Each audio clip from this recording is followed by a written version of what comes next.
In 1971, after Jack Hill had finished co-directing Me, a Groupie in Switzerland, which I talked about a while back, Roger Corman brought him on to direct The Big Dollhouse for his New World Pictures company. And it was a hit, earning $10 million at the box office against a budget of under $200,000. And what do exploitation filmmakers do when they have a hit? Well, like a guy who punched way above his weight and got lucky, they try to hit it again.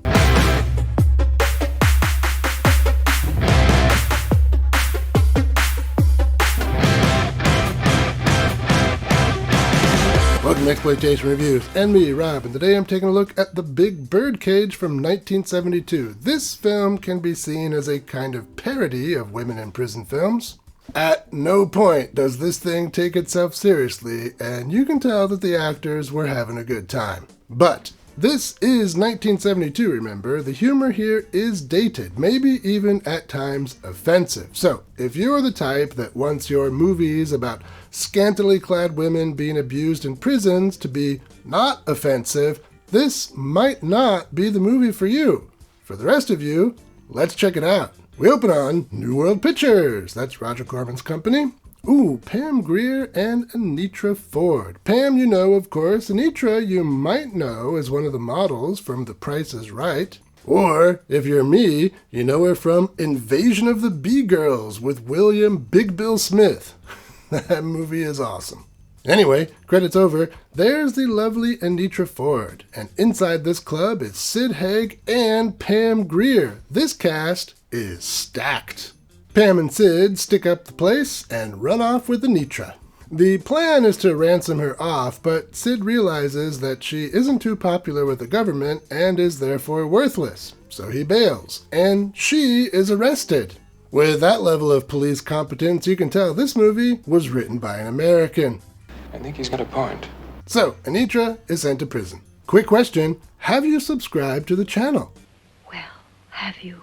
It's free, it helps, so why not do that right now? Meanwhile, Sid has escaped and has made his way back to his camp of revolutionaries. His girl, Pam, thinks he has been spending time with Anitra, so they get into a fight. Which leads to some mud wrestling, and being mud and all, things get dirty. So let's skip ahead a little bit. Inspired by Sid and Pam, the revolutionaries decide they need to add some women to their revolution. But where will they find women? Maybe these plots can come together. I do like it when plots come together. Well, back at the prison camp, we learn a little more about how this place is ran. First of all, like every women in prison movie, the new intakes have to get cleaned up. This ought to be fun to watch.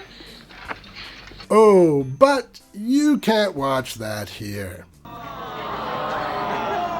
Now just work here. If only there were some other way. Well, apropos of nothing, did you know I have a Patreon?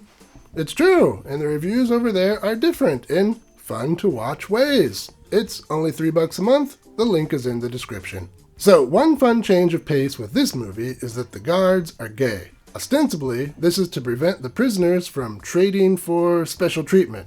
But it's actually just funny. Nothing's up for you, Bull Jones.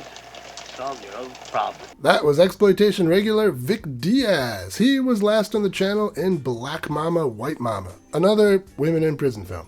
So our girl Anitra tries her best to fit in after she is told that the girls who don't fit in tend to have accidents. Back with our revolutionaries, before they start the revolution in that French kind of storming the Bastille way, they want someone on the inside.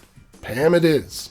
Back in prison, Anitra tries and fails to escape. Her punishment? Hair hanging. It was the 70s. They had plenty of hair.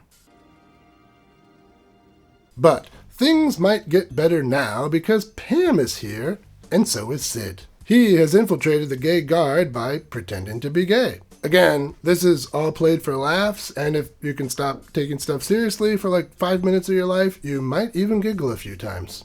So, now that everyone is together, this women in prison film can end the way every women in prison film ends, a violent escape attempt. Who will survive and what will be left of them? Well, that's enough out of me as far as plot goes. Let's talk some highlights. Similar to Sweet Sugar, which I talked about a while back, this is one of the lighter, more comedic women in prison films. And it's a Jack Hill script, so it's got some decent dialogue here and there too. My favorite bit is this one here, but I'll have to tweak it a bit for YouTube. I'm sure you can figure out what's going on.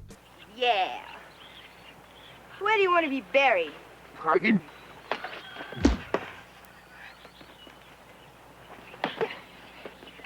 And it's Miss Hagen? You. Of course, fun dialogue wouldn't be worth anything without some good actors, and here we've got Sid Haig, Pam Grier, and Vic Diaz, so we're in pretty good hands. And, of course, this is still a women in prison film, and as such, it delivers okay on those promises. We've got plenty of pretty, scantily clad prisoners running around. They occasionally take showers, and fight, and get punished, and all of those other things we've come to expect in movies like this.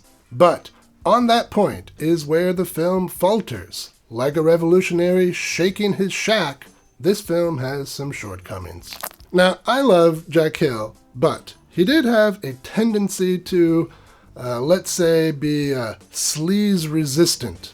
In the exploitation genres he worked in, women in prison, blaxploitation, roughie, crime, cheerleader, he hit the minimum amount of sleaze, but never delivered a lot of nudity, for example. And in some of his movies, like Coffee or Switchblade Sisters, it didn't matter. The scripts were so strong, the characters were so great, and the movies were just so much fun in general, there was no reason to complain.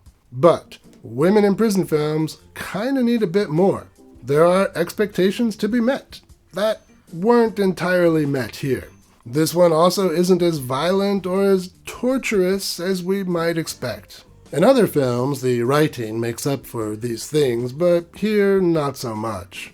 For example, there is a subplot about this woman prisoner who has some mental problems. She came in with Anitra, and for some reason, Anitra is interested in her, but I never really understood who she was supposed to be or why Anitra was at all interested, and that whole thing just wasn't very well developed. The movie should have spent more time with Pam. She was well developed. She appeals to me. Finally, like I said before, some of the humor here hasn't aged well. I'm fine with a lot of it. For one, I understand it was the 70s, different times and all. But more importantly, I understand that comedy is hard to write. You don't always know what will land, and these low-budget productions didn't have test audiences or reshoots or re-edits, so there is stuff here that probably would have been cut from a bigger budget production. But still... Don't get your hopes up. Lin Shang is the only one he's ever inclined with. Why not? She's a good-looking dish. You like chop suey. Ooh, oh, case in point. There's some other stuff here that goes pretty far and is still funny, like when the women gang up to serve one of the guards some delicious grape soda. This does refer back to something Sid Haig's character said in the previous film, The Big Dollhouse. I ain't gonna be one of them. One of them is gonna be me. So what happens here does have that reference going for it, but it mostly works in this film because the victim is one of the guards, and it's hard to care too much about them considering they're basically cops. Yeah, did that one go too far?